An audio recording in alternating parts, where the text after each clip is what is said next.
Welcome back to The Explainer. Okay, today we are unpacking the epic dark fantasy, The Sisters of the Broken Fate.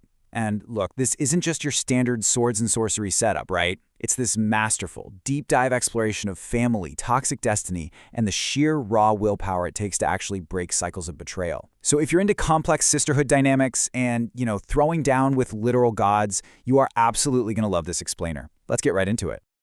To really grasp the stakes here, we've got to talk about the villain. And, well, I use that term very specifically for right now. Check out this chilling quote. "In this world, love is weakness." Literally, those are the cold-blooded words Princess Lyra drops while watching her own kingdom burn to the ground. From the jump, the narrative paints the younger sister as this ultimate traitor. I mean, she seemingly has zero remorse, looking right at her dying sister and basically just saying she did what she had to do to survive. All right, let's dive into this. Picture the sheer, visceral tragedy of their very first life. The palace is literally in flames. Outside, war drums thundering under this blood-red sky. Princess Seraphina, the desperately protective older sister, she's running through a collapsing palace, only to find Lyra just standing there with the enemy soldiers. Lyra totally sold out the entire kingdom to save her own skin.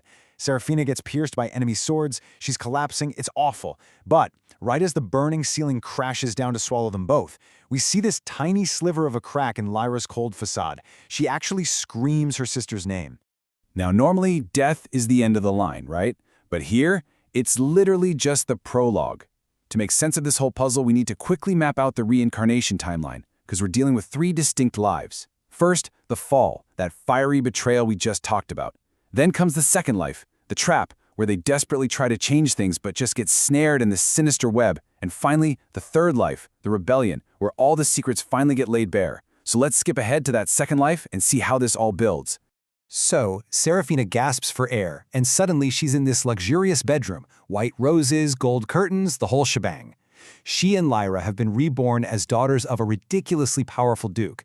But before they can even process what is happening, this strange, glowing blue system screen pops up in the dark. It literally calls her a candidate and demands she pick a path. And then, she hears Lyra scream from the next room. Yep, they both remember everything from their past life. The fire, the ultimate betrayal, the deaths. It's intense. And you have to notice the trap that is immediately set for them here. Confronted with these kind of creepy video game-like prompts, Lyra, who is absolutely terrified of dying powerless again, she picks the Shadow Sovereign system. Seraphina, who is just frantic to stop her sister from destroying the world this time around, manages to unlock a hidden option, the Eternal Regression system. But oh man, look at the cost. The Shadow Sovereign system literally demands and feeds on isolation. Meanwhile, the Eternal Regression system just violently floods Seraphina's mind with thousands of endless, incredibly bloody futures where Lyra turns into a total monster. They think these systems are power-ups, but they're actually driving a wedge between them from day one. Which brings us to the agonizing divide growing between them. When they're 10 years old, they share this brief moment of unity out of pity. They find this abused boy in the garden. It's Prince Calum, who, spoiler alert, is destined to become a tyrant emperor. Lyra actually empathizes with him, but doing that triggers Seraphina's bloody visions of the future. Fast forward a few years, and we get this incredibly bitter confrontation on a moonlit balcony. Seraphina is demanding Lyra stay away from Calum, but Lyra snaps back with this utterly heartbreaking truth. You only remember the end. You never cared how I got there. Let's just pause here for a second and really let the dread sink in. Deep beneath the capital, inside these ancient, forbidden ruins, the sisters uncover a terrifying reality. You know those glowing blue screens? The powers they thought they were using to supposedly change their destinies? Yeah, they aren't gifts at all. They are cages. A voice echoes through the darkness and drops the bomb that the systems exist purely to create gods. And how do they do it? By deliberately pushing their human hosts down an absolutely inescapable path of suffering. So let's walk through the actual sinister mechanics of these systems, because it completely changes the entire story. Step 1. Assign a destined role to the host. And no, you can't exactly talk to customer service to change it. The system chooses your fate, period. Step 2. Feed on human misery. Lyra's system is actively feeding on fear, constantly whispering paranoia right into her ear, while Seraphina's regression system is basically just shredding her sanity bit by bit. Step 3. Once the host is completely broken, the system ascends them to create a god. It is a wildly terrifying parasect cycle. Right as they're processing this, the ruins tremble. And this horrific truth is punctuated by the sudden arrival of this colossal, multi-eyed monster made of molten flesh from underground.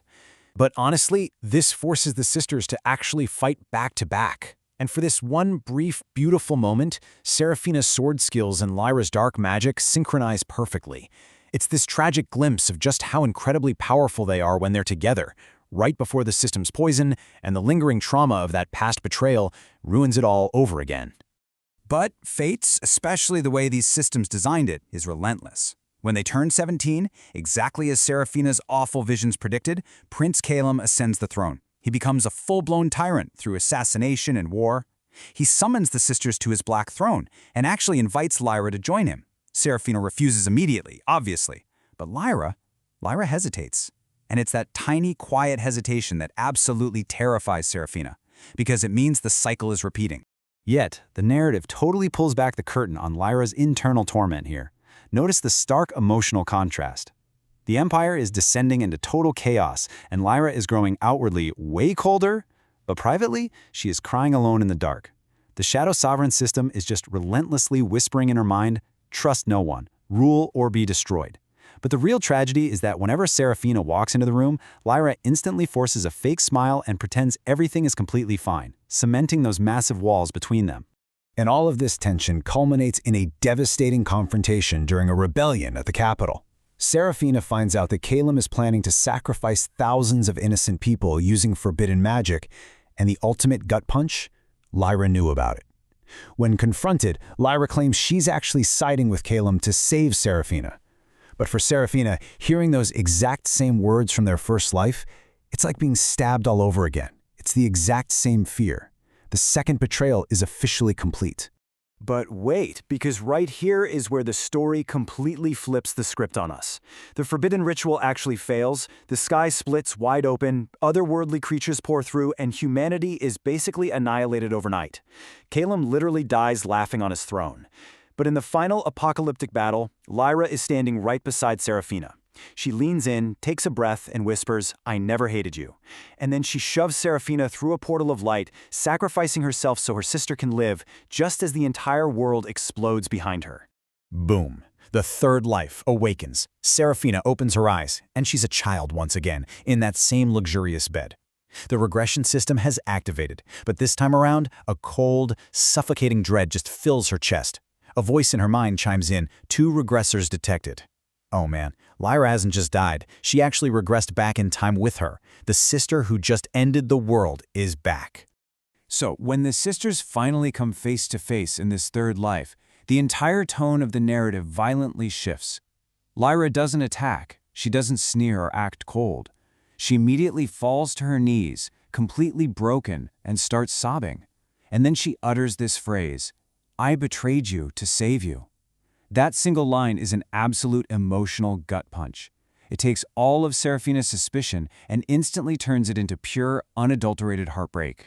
And here is the ultimate mystery box reveal, where everything we thought we knew just completely shatters. Through her tears, Lyra reveals the actual truth about their very first life. She didn't sell out the kingdom because she was greedy for power. The enemy forces had captured them, and they threatened to mercilessly torture Seraphina if Lyra didn't comply. Lyra took the crown and all the blame just to make sure her sister's death was quick rather than agonizing. Years and years of hatred crack apart in an instant. The systems manipulated them from the very beginning, weaponizing Lyra's profound love into an endless toxic cycle of fear and betrayal.